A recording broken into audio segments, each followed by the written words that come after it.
We Shouldn't Talk About This may contain graphic descriptions and/or explicit content that may not be suitable for all listeners. Listener discretion is advised.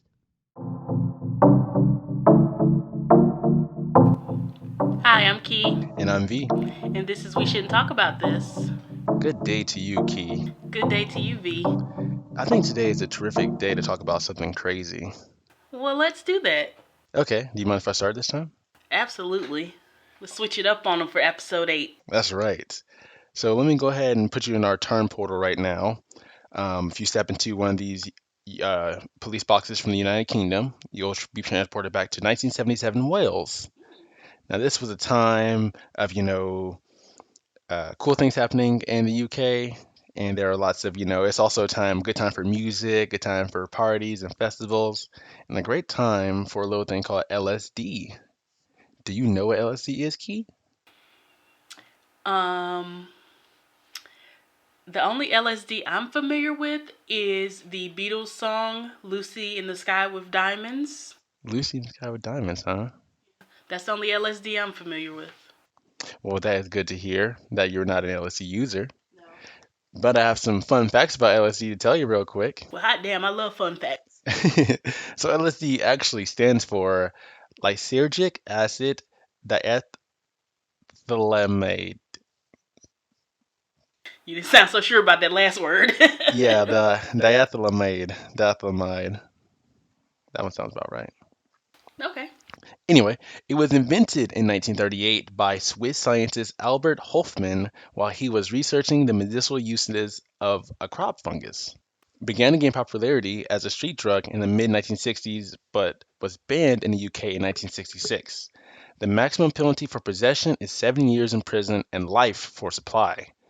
Commonly causes visual and auditory distortion with quote unquote trips lasting up to 8 hours. Oh, hell no. Yeah, that's a long time. That's a whole work shift of just tripping, Right. hallucinating. So so you can see why it would be a big thing, to crack down on when it's like, heavily distributed, like, and always like associated with parties and music festivals and things like that, right? Right. So so sometimes you gotta take matters to your own hands when you are on the police force, when you have to crack down on crime, but it's really hard because the internal drug ring is, pretty big, and most of the time criminals outnumber the police force. Right. So that's why in the UK they left it up to the police force and the Diefield Powys police who were stationed in Wales, and they decided to why not become one of the hippies and get in good on where everything is going down, get in good on where the drugs are really coming from and where it's being distributed and how they can put an end to it for once for all. Sounds like somebody just wanted to trip for 8 hours. It's yeah, I think that low key wanted just to trip themselves, but they needed a good reason to, being the law and all. Right. So let's go ahead and start my story. Oh, gather round, children. It's time for a tale of crime. It began in the unlikely setting of Cambridge University's radical academic fringe, inspired by LSD pioneer Timothy Leary's belief that the drug broadened the mind and could transform society for the better. So the catalyst was David Solomon. He was a California-born Bohemian intellectual and associate of Laurie's who came to Cambridge in 1967. 2 years later, he was introduced to Richard Kemp, a Liverpool University chemist. Soon Kemp was meeting others in Solomon's circle, and their first LSD production runs began at the California man's home. So as you see right here, is we went back another 10 years because this right here is where it really began and blew up. This was like, the evidence that was brought to the attention after they caught everyone. One of the radicals who came to assume the key role within the organization was Leif Fedling, an anarchist, former public school boy who dropped out of the university following his introduction to acid at the age of 18. So Ripe young. age, yeah. He turned to raw chemicals and he turned raw chemicals into individual doses and later took over the distribution network. as he recounts in his latest. I'm not gonna say that part. I'm not gonna say that part. We were all extremely idealistic, he recalls. I was convinced that this was the answer to the world's problems. LSD? Yeah, like to broaden the human minds, you know. Okay. Okay, sir. We saw it as a new awakening out of the terrible impasse that the world had gotten itself into. So this right here, like was after of course World War II, and then so it was after World War II, which was a war that the UK was involved in, Right.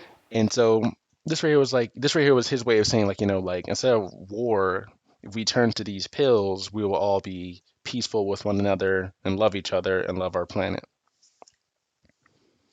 In 1973, fearful of police attention, one wing of the cooperative, led by Kemp and Solomon, moved to West Wales while another branch remained in London. Split up. Good. Yeah. Yeah. Good plan there. Good plan. Kemp had a girlfriend. Her last name was Ceredigians, and Ceredigians' natural beauty attracted a lot of people to their part of the field. Right. So they were going to stand behind her because she's beautiful, they listen to great music, and these drugs made everyone feel happy. The LSD ringleaders all held down jobs mixed with their neighbors and stood their rounds in public and local pubs, and as a result, they became popular figures pretty quickly. Okay, yeah, because you can't just come out with a whole bunch of money out of nowhere. So yeah, hold down the job, make everything seem normal. Yeah, I agree yeah, with that plan. yeah. So they were pretty smart, but then again, they were college students. There was a college chemist and this other guy that was in Cambridge. I mean, like they were pretty bright minds. Oh yeah. Now we're getting into the good part of it. So, as Kemp recalls, we began as idealists, but then paranoia crept in. He was right to think this because Richard Kemp was in a car accident. He had this red Range Rover, and when police thoroughly searched the vehicle, they didn't find drugs, but they found 6 scraps of paper torn up, and together it spelled hydrazine hydrate, which is a key ingredient in manufacturing LSD. But he was a college student. He might have been just taking a chemistry course and And trying to was have like taking studying and notes, yeah. had a flashcard. That seemed like a big leap. Yeah, because honestly, yeah, he was a college student. Like at the end of the day, he was a college student. So, I mean, I give him a benefit of the doubt. It could have been a flashcard or something. Right. But inevitably, though, this led to an unprecedented multi-police force drugs investigation. From 6 scraps of paper. Yep, from hydrazine hydrate. So, listening devices were installed in the ringleaders' homes, and dozens of undercover officers were sent into West Wales posing as hippies to place them under surveillance during a 13-month operation. So they initially planned for this to be an 8-week op. They gave them backstories to last them for 8 weeks. So you could imagine, as it went on, the undercover officers had to come up with their own backstories after a while, right? Right. Because they'll be meeting new people and everything. And then how do you keep all that straight? Yeah, honestly, and were these officers taking drugs too? Like. Oh, they were. So You got to fit in. You got to make it believable. yeah, you gotta make it believable. Um, Day Riaz, he was one of the officers. He was one of the officers that was undercover, and he had his account, and he said that we grew long hair, we wore jeans, we looked quite scruffy. Oh, they wore jeans. Yeah, to have worn a stiff collar and tie would have been impossible. Mm. So yeah, jeans. Oh my gosh, the queen's gasping right now as we speak. She is gasping. Mm. So they initially tried to keep a story up of being bird watchers. Okay. Though soon, a lot of the drug using hippies started suspecting them because they kept seeing groups of men walking together, so they thought they were part of a homosexual cult. Oh, now that's the kind of cult we should have covered last week. That is, we should touch on those kind of cults. And so what happened is they did because since they heard this like from whisper on whisper, they didn't need any more unneeded attention, so they started alliancing female agents to come into the undercover ring. So now you want some ladies to help. Yeah, that's what it takes. You got to be called gay for you to want support from a strong woman. Rat bastards. Notably, the most recognized female was Julie Taylor, and that leads to our covert operations name, code name Operation Julie, the drug bust of LSD in 1970s. Operation Julie, I'm down for it. I like the name too. It really caught my attention. Now it's time to swoop in. Let's swoop. So after the 13-month period, on March 26, 1977, the detectives finally broke in. They uncovered evidence of a massive operation exporting to 100 countries. Whoa. And according to some reports, supplying 90% of the UK's LSD. These college kids were not playing around. Not at all. Not at all. Some of the certificates they found were of details of a Swiss bank account, and it provided further information that the ring had come a long way from its early idealistic roots, and it was now a multi-million pound and multinational corporation. Whoa. For the police, stopping the gang and jailing its leaders was viewed as a massive achievement, and subsequent investigations would follow the cross-force example of Operation Julie. It is recorded that after this operation succeeded, the price of LSD went from £1 to £5 overnight. Damn. Yeah, and that's just like that's for a little bump.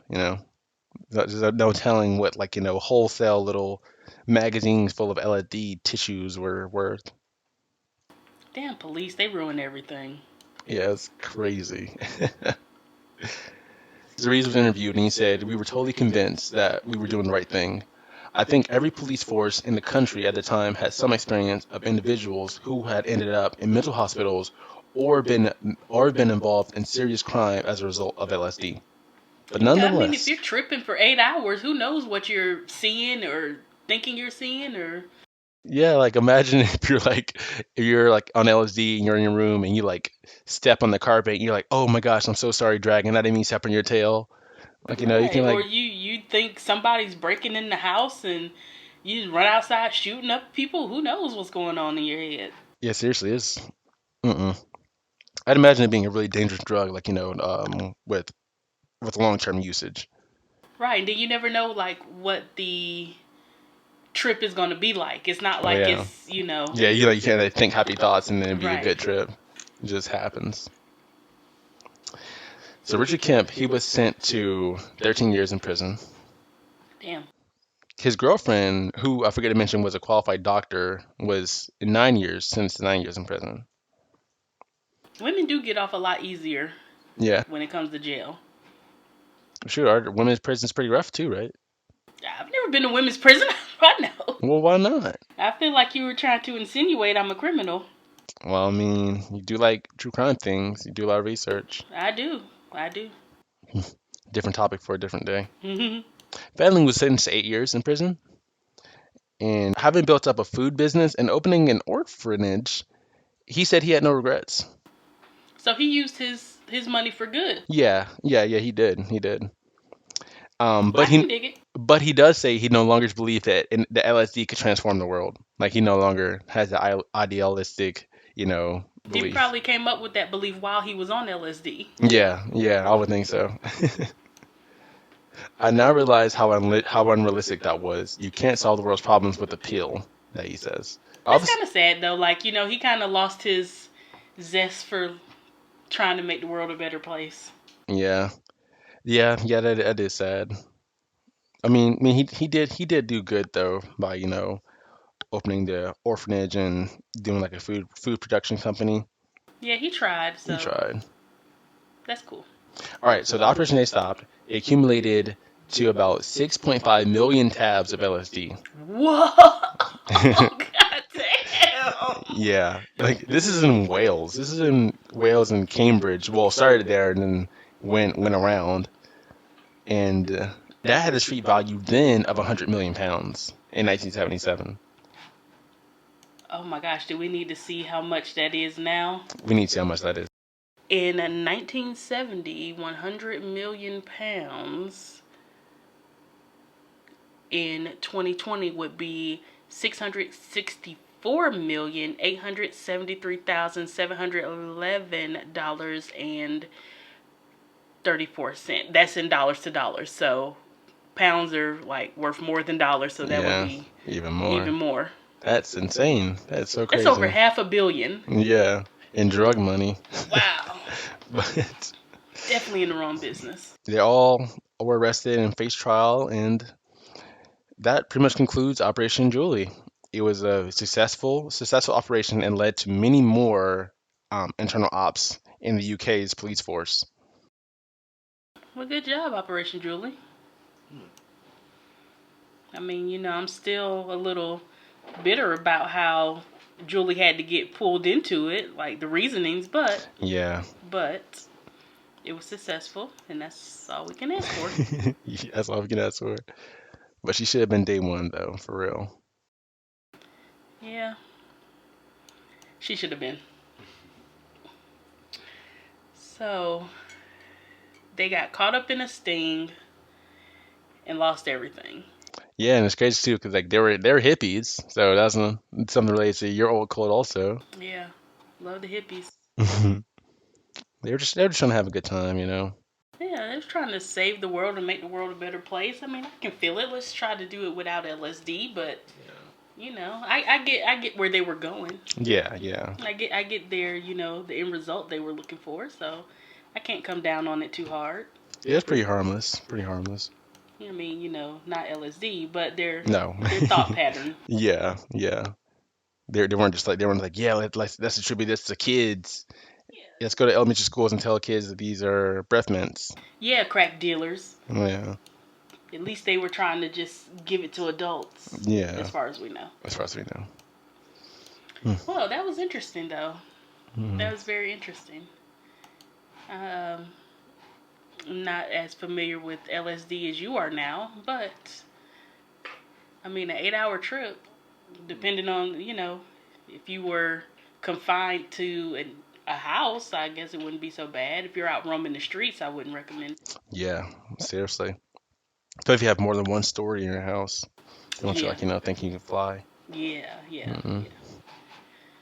Okay, well, I guess we will get into my story, which is about Ira and Susan Bernstein of New York, New York.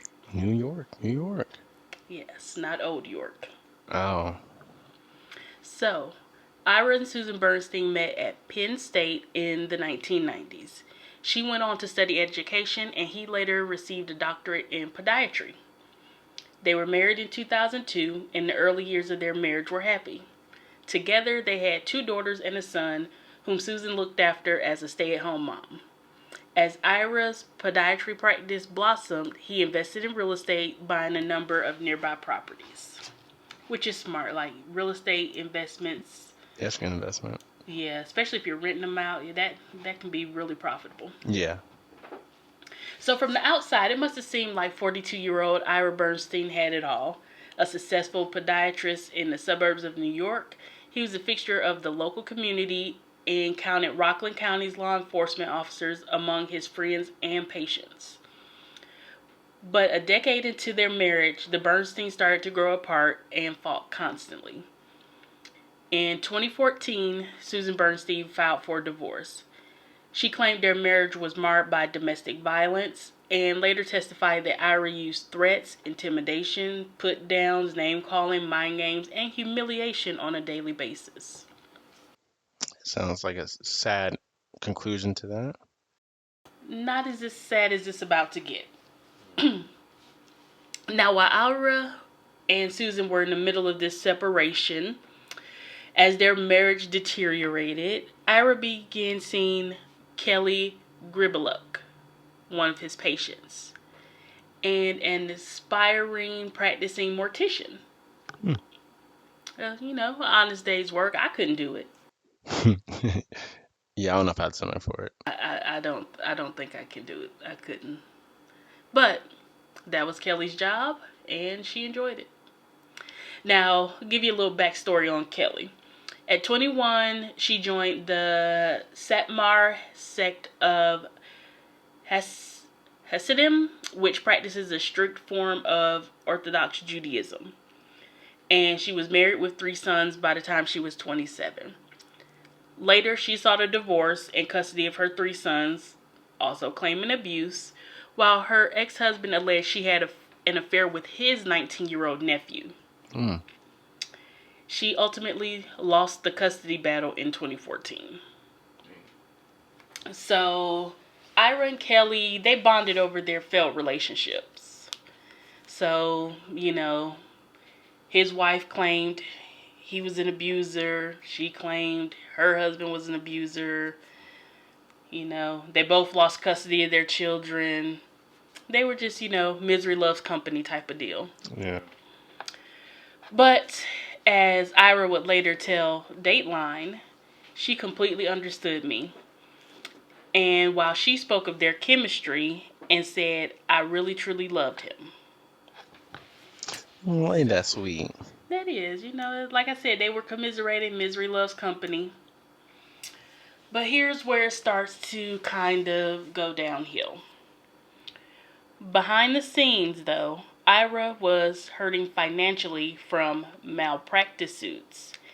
And if his divorce settlement went the wrong way, it could have left him broke. Mm. But an expensive divorce settlement wasn't Ira's only financial problem at the time. The same year, he was ordered to cough up $775,000 after being sued by a woman who claimed she couldn't stand without pain following a foot operation he performed. In 2015, another former patient was awarded $1.4 million in damages for an additional botched foot procedure by Dr. Bernstein. That first one's a lot of money. Jeez. Well, 1.4 million was the second one. The other one was only 775,000. Oh, whoa. So, but still, like both, hell, that's damn near that is over $2 million Yeah. for just those For two. just those two, yeah. So, on top of these troubles, he was also being investigated for fraud. So, in the meantime, Ira and Susan suspended the divorce proceedings in 2016 when Ira agreed to sign over 4 of his lucrative rental properties to her. So, she was a stay-at-home mom. She wasn't using her education degree. She didn't have any money coming in. So, in order to kind of get her to settle down, he was like, here, take these 4 money makers and let's try to, end this whole situation. But as nice as that seemed, he was not excited about it. And that's when he and Kelly decided to hire a hitman to kill his wife and beat up the 2 insurance agents who were investigating fraud allegations against him. Man, me even getting a job as an insurance agent, not safe. Right. Jeez. So, fortunately, everyone on the receiving end of this plot, fortunately for them, Kelly trusted the wrong man to get the job done.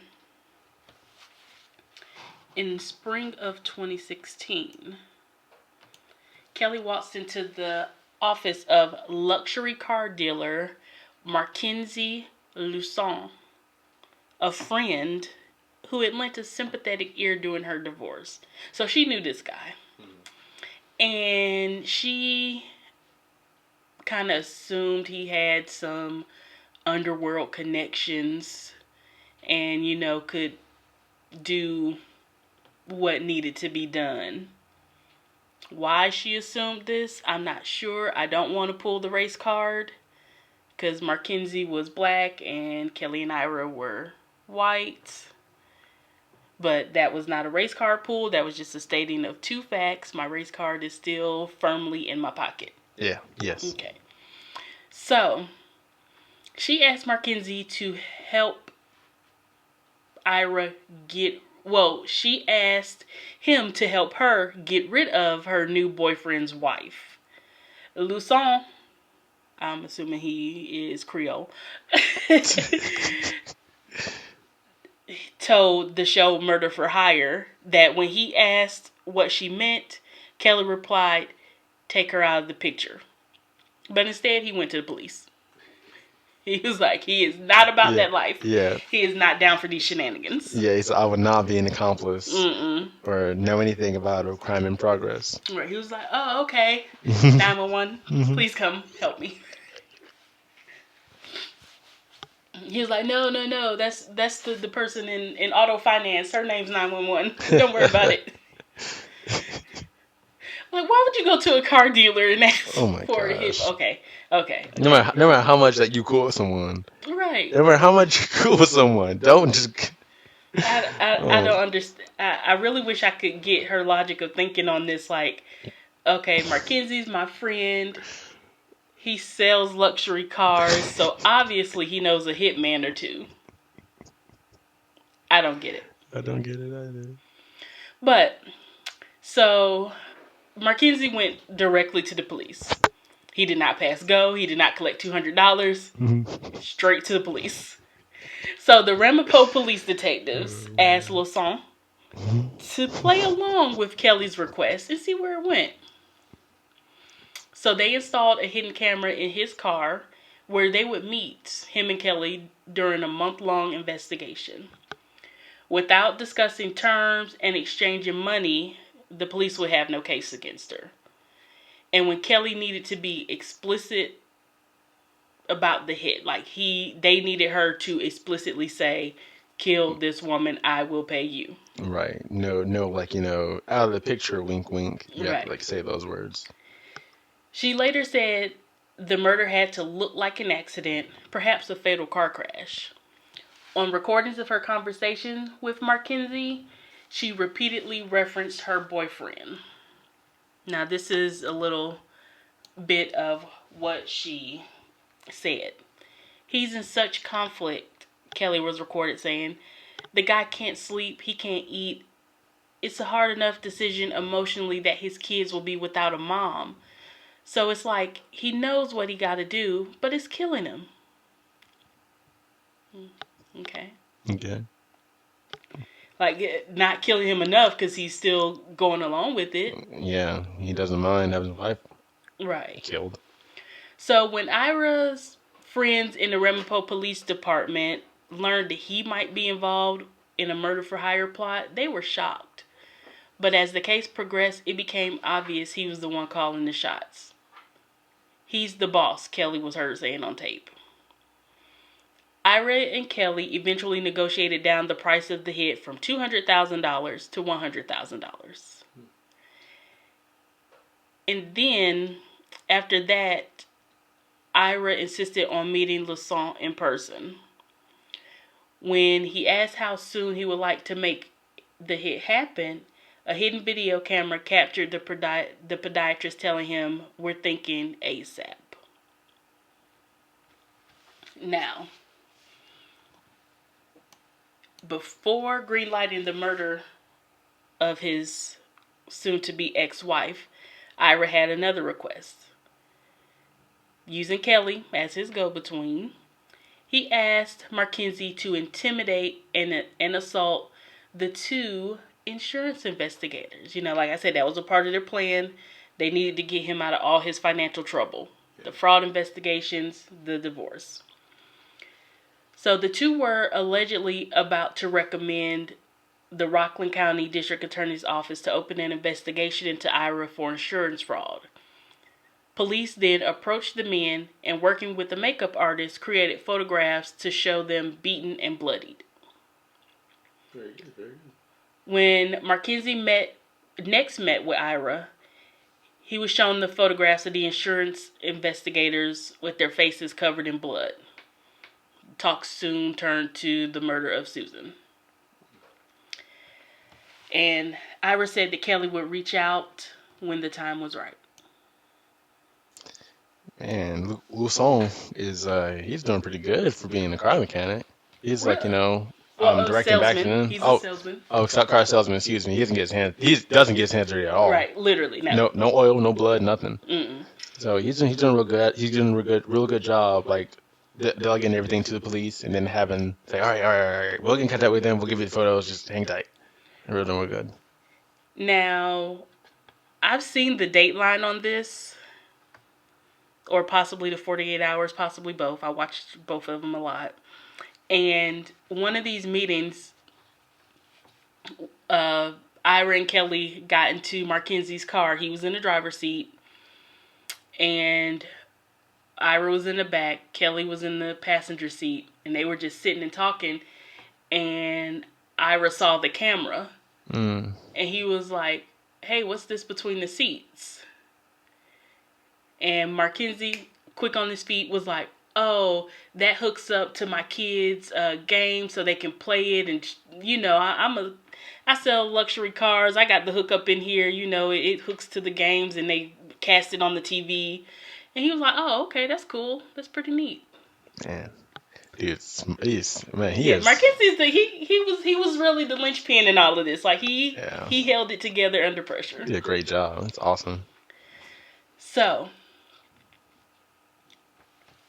Iris told him, "When Kelly gives you the okay, then it came from me." Now, he was seen on surveillance saying that. Now, a few days later, Kelly asked Markenzie to meet her in the Walmart parking lot. She stood outside of his car and held up her cell phone and said, "Okay, the answer is this." In the audio recording, Markenzie reads the screen of the phone, which contains the text, "Yes." Kelly then got into the car, why she couldn't do that in the car, I don't know, to discuss Susan Bernstein's schedule and his payment for killing her. Authorities had the evidence they needed to prove conspiracy to commit murder. On the night of March 2nd, 2016, police took Ira and Kelly into custody. They were charged with felony counts of second-degree conspiracy, second-degree solicitation, and fourth-degree conspiracy, and a misdemeanor count of fourth-degree solicitation. Man. In video footage of Ira's interrogation by the police, he seems to be more concerned about publicity and the future of his career than his family. Ira's a dirtbag, man. Yeah. Now, Ramapo Police Detective Tom Hatch told the show Murder for Hire that when Susan Bernstein was informed of the murder plot, she said, "Actually, I'm not shocked." Which is sad. I did, yeah. Now, Kelly Gribeluk pled guilty to 3 counts of conspiracy in September 2016. And Ira struck a deal months later, pleading guilty to 1 felony count of second-degree conspiracy involving the plot to kill his wife, and 2 misdemeanor counts of fifth-degree conspiracy for the assault on the insurance investigators. He would later plead guilty to grand larceny in the 3rd degree, charges related to the insurance fraud committed through his medical practice. Now, both Ira and Kelly were sentenced in May 2017. Ira was given 15 years in prison, with parole available after 5. And Kelly received 12 years in prison with parole after 4. See, again, she was doing most of the work, yet he got the harder sentence. Dang, yeah. Now, in January 2018, Ira sought to have his guilty plea and sentence vacated, claiming that Kelly coerced him into pleading guilty to benefit her own sentencing deal with the prosecutors. A judge rejected his appeal in April 2018. Now, since the conviction of her ex-husband, Susan Bernstein has campaigned for tougher penalties against those found guilty of conspiracy to commit murder in the state of New York. Currently classified as a non-violent crime, sentences can be for as little as 1 year, while lawmakers hope to make it a violent felony with sentences ranging from 5 to 25 years. Yeah, I mean, after 1 year, you can be like, okay, now I want to kill this person even more. Let's go back to the drawing Right, board.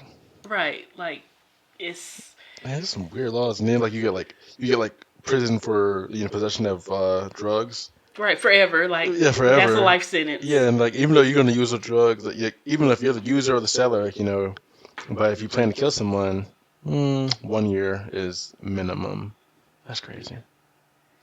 It is crazy because, like you said, all that's going to do is give them a year to plan better, to Yeah. become To, angrier, to talk to other prison people, right? like you ever kill someone, how'd you do it? Like maybe Okay. find a real hitman, Exactly. Yeah. You got connection on the outside. Okay. Let me know who your guy is. right? That's crazy.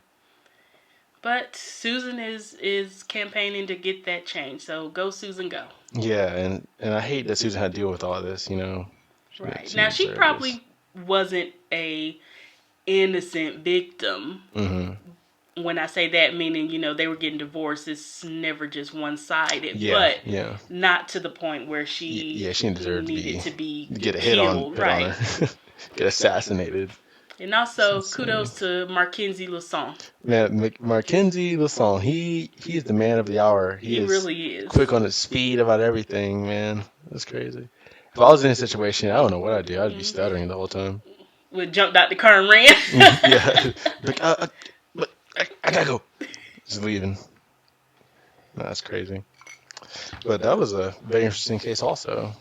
And like, would you know it? Like, my sting operation was a police force. Your sting operation was a law concerned citizen. Right. Yeah, that's awesome. So that's really undercover right there. That is. Be like really cool. Like, 'cause, like that's one of those movie things. Like, like some pedestrian helps cops where police work, and at the end they're like, you know what? Here's a badge. Like if selling cars doesn't work out, come talk to us. Something like that. Hey, I mean, Dude, he was able to hold it together. I mean, a month long sting, yeah. I mean, no experience with no experience. and No, never once did he bring anybody else in. Like, no, hey, no. here's my hitman. I want you to Uh, meet this person. He just took the brunt of this on his shoulders and yeah, followed through. man, that's crazy, man. I mean, Chris Tucker needs to play him in a movie or something, or he, back in the '90s, he could have played him in a movie if it happened back then.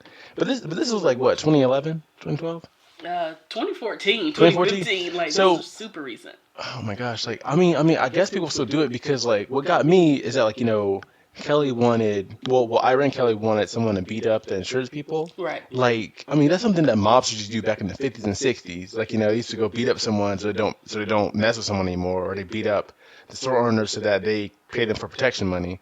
I mean, I don't know if they still do stuff like that. I'm sure they use weapons now, like, But my thing is, okay, you beat up these two. Who's to say the insurance company isn't going to send two yeah, more people? yeah, it's a whole company. So you're just going to have a constant Yeah, mill of people to beat up insurance agents? yeah. Here you are paying out these people, but you can't pay like the 700 grand or 1.4 million for these people, but you're out here paying thousands to have someone just get beat up. Right. Like it did that. That didn't make any sense either. But I guess Yeah, criminals who get caught are not smart yeah, I don't, yeah. because like it's not like this is a two-man operation. They work for a major insurance company that I will not name because I also work for that major insurance company. Is that would entice you to this case a little bit? No, actually seeing the like the videos and everything play out on the Dateline or 48 Yeah. Hours or whatever, I was like, these people can't be that stupid. It's oh man. I'm like, just anybody, like, why not go to someone who you? Again, I just don't understand what made her think that this Mm-mm. luxury car salesman would have ties to And a hitman. Like, and the fact that Ira was like, yeah, that sounds good. Yeah. yeah, Let's talk to him about it. I mean, no, I don't know. I just Maybe don't know. she must have just been telling Ira that he was all Yeah. kind of stuff. Like, Yeah, right. He just came out of nowhere making up stuff. right. It's like, yeah, he used to run the gang. He has connections all over. Like he takes cars to the shop, Yeah. and this is just a front. He don't really sell them. Oh, But before coming to New York, he used to do time in Jersey. He had prison time in Jersey. right. Everything. Got face tattoos. Never had a tattoo in his life. Yeah. That's crazy. But it didn't work out, which worked out great for Susan Yeah, and her children. yeah, really good. And so these stories right here, they're undercover operations, and that's one thing that criminals, have to look out for. Because I mean, like, you really can't trust anyone, No. like ever. So if you're doing crime, like, just like stop, because you're going to end up trusting someone, and they'll end up being a cop. 2 years down the road, like, they'll come to your sister's wedding with you. They'll, be your best friend at bars, like, talk to you about emotional stuff. And the next thing you know, boom, you're under arrest. You know, thought you were homies, but no, you were just feeding them all the information they needed. This is a prime example. Two prime examples of why we shouldn't talk about crime. Oh, roll credits, right? Well, anything else you want to talk about today, Key? um. Well, no. I mean, these weren't two terribly sad stories, No, so mm-mm. I don't think we have to uplift at the end of this one. I mean, No. They were kind of funny in a way. yeah, Mm. funny because the stupid people got caught. Yeah, funny because, like, the idiocracy going on, not because Right. of the crime. Well, then I guess that's the end of episode 8. That one felt good. Felt Yeah, good. yeah, I did. I'm glad I got to start this one. It's a different turn of events for me. Yeah, mixing things up. Yeah, and more mixing to go too. Well, everyone, I am V, And I'm Key. and we shouldn't talk about this. Bye.